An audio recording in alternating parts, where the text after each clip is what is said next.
ಆತ್ಮೀಯ ವೀಕ್ಷಕರೇ, ಎಲ್ಲವರಿಗೆ ನಮಸ್ಕಾರ. ನಾನಿವತ್ತು ನಿಮಗೆ ನಮ್ಮ ಎಸ್ ಬಂಗಾರಪ್ಪ ಅವ್ರ ಬಗ್ಗೆ ಒಂದೆರಡು ಮಾತನ್ನು ಹೇಳೋಣ ಅಂತ ಹೇಳ್ಕೊಂಡು ಬಂದಿದ್ದೀನಿ. ನಿಮಗೆಲ್ಲ ಗೊತ್ತಿರೋ ಹಾಗೆ ಎಸ್ ಬಂಗಾರಪ್ಪ, ಸಾರೇಕೊಪ್ಪ ಬಂಗಾರಪ್ಪ ಸೊರಬ ತಾಲೂಕಿನ ಒಂದು ಕುಗ್ರಾಮದ ಬಾಲಕನಾಗಿ ತನ್ನ ಜೀವನವನ್ನು ಪ್ರಾರಂಭ ಮಾಡ್ತಾರೆ. ಅವರ ಕುಟುಂಬ ಭಾಳ ಬಡತನದಿಂದ ಕೂಡಿರುವಂಥದ್ದು. ಇವತ್ತು ಕೂಡ ಆನವಟ್ಟಿ ಸಮೀಪದ ಅವರ ಮೂಲ ಕುಪ್ಟೂರು, ಸಾರೇಕೊಪ್ಪ ಮೂಲ, ಈಗಿರೋದು ಕುಪ್ಟೂರು. ಅಲ್ಲನ್ನೆಲ್ಲ ಪರಿಸರ, ಅಲ್ಲಿಯ ಜನ, ಅವರ ಸಂಬಂಧಿಕರು, ಅಲ್ಲಿರುವಂಥ ಮನೆ, ಅವುಗಳನ್ನೆಲ್ಲ ನೋಡಿದಾಗ ಬಂಗಾರಪ್ಪ ಎಂತಹ ಒಂದು ಪರಿಸ್ಥಿತಿಯಿಂದ ಸಾರ್ವಜನಿಕ ಜೀವನಕ್ಕೆ ಬಂದಿರಬಹುದು ಅನ್ನೋದರ ಒಂದು ಕಲ್ಪನೆಯನ್ನು ಅಥವಾ ಊಹೆಯನ್ನು ನಾವು ಮಾಡಲಿಕ್ಕೆ ಸಾಧ್ಯ ಇದೆ. ಸೊ ಹಾಗಾಗಿ ಬಂಗಾರಪ್ಪನವ್ರದ್ದು ಒಂದು ಮಾತಿತ್ತು, ಒಂದು ನಾಯಕತ್ವ ಅಂತ ಹೇಳುವಂಥದ್ದು ಒಂದು ಮೂಲೆಯ, ಅಂದರೆ ಬಹಳ ಕುಗ್ರಾಮದ ಒಂದು ಬಡ ಕುಟುಂಬದ ಗುಡಿಸಲಿನಿಂದ ಹುಟ್ಟು ಬರಬೇಕು, ಆಗ ಅದರ ಒಂದು ಪರಿಪೂರ್ಣ ಪರ್ಫೆಕ್ಟ್ ಆಗಿರುವಂಥ ಒಂದು ನಾಯಕತ್ವ ಆಗುತ್ತೆ ಅನ್ನುವಂಥ ಒಂದು ಅಭಿಪ್ರಾಯ ಅವ್ರದ್ದಿತ್ತು. ಅದು ಅವರ ವೈಯಕ್ತಿಕ ವಿಚಾರದಲ್ಲೂ ಕೂಡ ಸತ್ಯ. ಯಾಕಂತಂದರೆ ಭಾಳ ಕುಗ್ರಾಮದಿಂದ ಬಂದಂಥ ಬಂಗಾರಪ್ಪನವರು ಒಂದು ಸಾರಿ ನಿಮಗೆಲ್ಲ ಗೊತ್ತಿರಬೇಕು, ಅವರು ಮುಖ್ಯಮಂತ್ರಿ ಆಗಿದ್ದಾಗ ಪ್ರತಿ ವಿದ್ಯಾರ್ಥಿಗಳಿಗೆ 1 ರೂಪಾಯಿಯನ್ನು, ಒಂದು ದಿವಸಕ್ಕೆ 1 ರೂಪಾಯಿಯನ್ನು ಕೊಡೋದ್ರ ಮೂಲಕ ವಿದ್ಯಾರ್ಥಿಗಳನ್ನು ಶಾಲೆಗೆ ಆಕರ್ಷಿಸಬೇಕು, ಬರೋ ಹಾಗೆ ಮಾಡಬೇಕು ಅನ್ನುವಂಥ ಒಂದು ಯೋಜನೆಯನ್ನು ಬಂಗಾರಪ್ಪನವರು ಯೋಚಿಸ್ತಾರೆ. ಮತ್ತು ಅದನ್ನು ತನ್ನ ಅಧಿಕಾರಿ ಮಿತ್ರರು, ತನ್ನ ಸಂಪುಟದ ಸಹೋದ್ಯೋಗಿಗಳ ಜೊತೆಗೆ ಹೇಳ್ತಾರೆ. ಆಗ ಅಧಿಕಾರಿ ಮಿತ್ರರು ಏನು ಹೇಳ್ತಾರೆ, ಸರ್ ಈಗ ನೀವೇನು ಒಂದು ದಿವಸಕ್ಕೆ 1 ರೂಪಾಯಿನ ಕೊಡ್ತಾ ಇದ್ದೀರಲ್ಲ, ಅದು ಭಾಳ ಚೀಪ್ ಆಗುತ್ತೆ, ಭಾಳ ಕಡಿಮೆ ಆಗುತ್ತೆ, ಮತ್ತು ನಾಳೆ ಬಂಗಾರಪ್ಪ ಒಂದು ಚೀಪ್ ಗಿಮಿಕ್ ಸಲುವಾಗಿ ಇಂಥದ್ದೊಂದು ಯೋಜನೆಯನ್ನು ಮಾಡಿದ್ರೇನು ಅನ್ನುವಂಥ ಆರೋಪಕ್ಕೆ ಕೂಡ ತುತ್ತಾಗ್ಬೋದು ನೀವು ಅನ್ನುವಂಥ ಮಾತನ್ನು ಹೇಳ್ತಾರೆ. ಆಗ ಬಂಗಾರಪ್ಪ ಏನು ಹೇಳ್ತಾರೆ ಅಂತಂದರೆ, ಅಧಿಕಾರಿ ಮಿತ್ರರೇ ಮತ್ತು ನನ್ನೆಲ್ಲ ಸ್ನೇಹಿತರೆ, 1 ರೂಪಾಯಿಯು ನನಗೆ ಇಂಪಾರ್ಟೆಂಟ್ ಅನಿಸೋದಿಲ್ಲ, ನನಗೂ ಗೊತ್ತಿದೆ.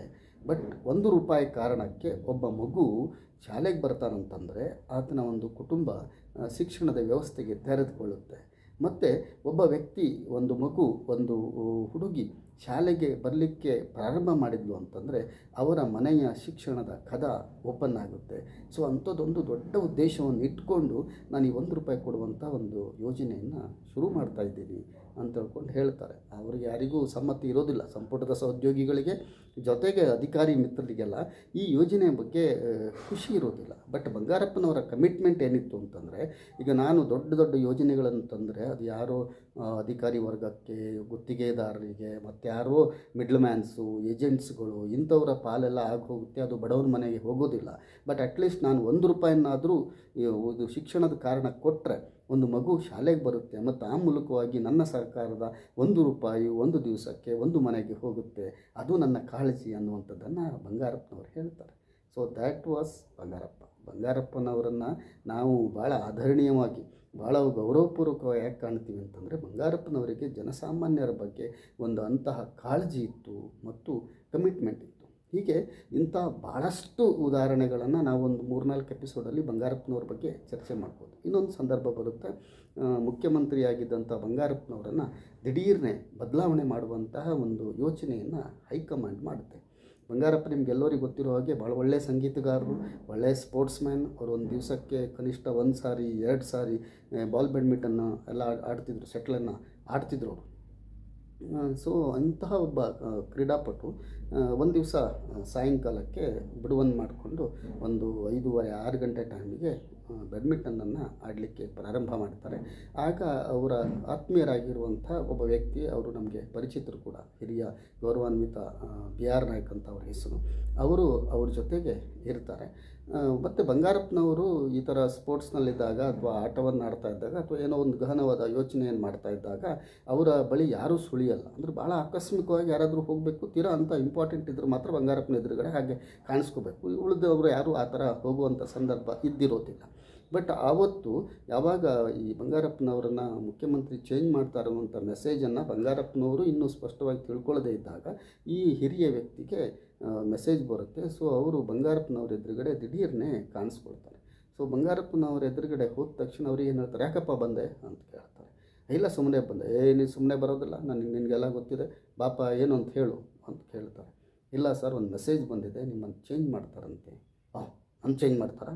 ಮಾಡಲೇಬೇಕು, ಡೋಂಟ್ ವರಿ, ಡೋಂಟ್ ಕೇರ್ ಅಂತ ಹೇಳ್ಕೊಂಡು ಮತ್ತು 1 ಗಂಟೆಯವರೆಗೆ ಅವರು ತಮ್ಮ ಆಟವನ್ನು ಮುಂದುವರಿಸ್ತಾರೆ. ಮತ್ತು ಆಮೇಲೆ ಬೆವರನ್ನೆಲ್ಲ ಒರೆಸ್ಕೊಂಡು ನಿಧಾನವಾಗಿ ಹೌದಾ ಏನೇನಾಯಿತು ಈಗ ನೋಡೋಣ ವಿದ್ಯಮಾನಗಳನ್ನು ಅಂತ ಹೇಳಿಕೊಂಡು ಅವರು ಮುಂದಿನ ತನ್ನ ಕೆಲಸವನ್ನು ಮಾಡ್ತಾರೆ. ಇಲ್ಲಿ ನಾವು ಹೇಳಬೇಕಾಗಿದ್ದು ಏನಂತಂದರೆ, ಯಾರೋ ಒಬ್ಬ ಗ್ರಾಮ ಪಂಚಾಯತ್ ಅಧ್ಯಕ್ಷನಿಗೆ ನಿನ್ನ ಹುದ್ದೆ ಹೋಗುತ್ತೆ, ಅಥವಾ ಒಂದು ತಾಲೂಕ್ ಪಂಚಾಯತ್ ಮಟ್ಟದಲ್ಲಿ, ಜಿಲ್ಲಾ ಪಂಚಾಯತ್ ಮಟ್ಟದಲ್ಲಿ ನಿನ್ನ ಹುದ್ದೆ ಹೋಗುತ್ತೆ, ನಿನ್ನ ಸ್ಥಾನದಿಂದ ಕೀಳ್ತಾರೆ ಅಂತಂದಾಗ ಆತನಿಗೆ ಎಂಥ ದಿಗಿಲಾಗುತ್ತೆ, ಆತಂಕ ಆಗುತ್ತೆ ಅಂತಂದರೆ ಆತ ಆ ಕ್ಷಣದಲ್ಲಿ ಏನಾದರೂ ಮಾಡಿಬಿಡ್ಬೋದು, ಏನಾದರೂ ಮಾಡಲೇಬೇಕು ಅನ್ನೋ ಥರ ತೀರ್ಮಾನ ತಗೊಳ್ಳುವಂಥ ಎಲ್ಲ ಸಾಧ್ಯತೆಗಳು ಇರ್ತದೆ. ಬಟ್ ಬಂಗಾರಪ್ಪನವರನ್ನು KPCC ಅಧ್ಯಕ್ಷರನ್ನಾಗಿ ಮುಂದುವರಿಸಿದಾಗ ಅಥವಾ ಬದಲಾವಣೆ ಮಾಡಿದಾಗ, ಮುಖ್ಯಮಂತ್ರಿಯಾಗಿ ಅವರನ್ನು ಆಯ್ಕೆ ಮಾಡಿದಾಗ ಮತ್ತು ಅವರನ್ನು ಬಿಟ್ಟು ಬೇರೆಯವರನ್ನು ಆಯ್ಕೆ ಮಾಡಬೇಕನ್ನುವಂಥ ಸಂದರ್ಭದಲ್ಲಿ ಅವರನ್ನು ರಿಸೈನ್ ಮಾಡಬೇಕು ಅಂತ ಕೇಳಿಕೊಂಡಾಗ ಈ ಥರ ಭಾಳಷ್ಟು ಸಂದರ್ಭಗಳು ಅವ್ರ ಬದುಕಿನಲ್ಲಿ ಬಂದಿದ್ದಾವೆ. ಬಟ್ ಬಂಗಾರಪ್ಪನವ್ರ ಡಿಸಿಷನ್ಸ್ ಎಲ್ಲ ಹೇಗಿರ್ತಿತ್ತು ಅಂತಂದರೆ, ಬಂಗಾರಪ್ಪ ಯಾವಾಗಲೂ ಡೋಂಟ್ ಕೇರ್, ಹುದ್ದೆ ಹೋಗುತ್ತಂದ್ರೂ ಡೋಂಟ್ ಕೇರ್, ಬರುತ್ತಂದ್ರೂ ಡೋಂಟ್ ಕೇರ್, ನಾನು ಅವಕಾಶ ಸಿಗುತ್ತಂದ್ರೂ ಡೋಂಟ್ ಕೇರ್, ಸಿಗೋದಿಲ್ಲ ಅಂತಂದ್ರು ಅದಕ್ಕೂ ಡೋಂಟ್ ಕೇರ್, ನೋಡೋಣ ಮುಂದೆ ಅಂತ ಹೇಳ್ಕೊಂಡು ಈ ಥರ ಒಬ್ಬ ಬಂಗಾರಪ್ಪ ಒಂದು ಗುಡಿಸಲಿನಿಂದ ಕರ್ನಾಟಕದ ಮುಖ್ಯಮಂತ್ರಿಯಾಗಿ ಬಡಜನರಿಗೆ ಮಾಡಿರುವಂಥ ಭಾಳಷ್ಟು ಕೆಲಸಗಳಿದ್ದಾವೆ. ಸೊ ಅವ್ರ ಬಗ್ಗೆ ನಾವು ಇವತ್ತು ಒಂದೆರಡು ಪ್ರಸಂಗಗಳನ್ನು ಮಾತ್ರ ಚರ್ಚೆ ಮಾಡಲಿಕ್ಕೆ ಸಾಧ್ಯ ಆಗಿದೆ. ಹಾಗಾಗಿ ಮುಂದಿನ ದಿನಗಳಲ್ಲಿ ನಾವು ಬಂಗಾರಪ್ಪನವ್ರ ಬಗ್ಗೆ ಇನ್ನಷ್ಟು ಮಾಹಿತಿಯನ್ನು ತಿಳ್ಕೊಳ್ಳೋಣ. ಅಲ್ಲಿವರೆಗೆ ನೀವು ನಮ್ಮ ಜೊತೆಗಿರ್ತೀರಿ ಮತ್ತು ನಿಮ್ಮ ಈ ಸಹಕಾರಕ್ಕೆ ನಾನು ಈಗ ಪ್ರಾರಂಭ ಮಾಡಿರುವಂಥ ಮಾತೇ ಕಥೆ ಇರ್ಬೋದು, ಅಥವಾ ಈ ಹಿಂದಿನ ಭಾಳಷ್ಟು ಅಂಕಣಗಳು, ಭಾಳಷ್ಟು ಮಾಲಿಕೆಗಳು, ಭಾಳಷ್ಟು ಪ್ರಯತ್ನಗಳು ಎಲ್ಲ ಸಂದರ್ಭದಲ್ಲಿ ನೀವು ಡೈರೆಕ್ಟಾಗಿ ಇಂಡೈರೆಕ್ಟಾಗಿ ನಮ್ಮ ಜೊತೆಗಿದ್ದೀರಿ. ಈ